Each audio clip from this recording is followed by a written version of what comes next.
Салам достор. Бүгүн эртең менен эле доллардын курсу 105-106 болчу.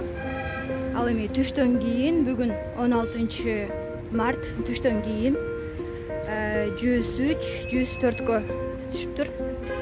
Сатып алуу 103төн, сатуу 104төн болот достор. Ошондой эле.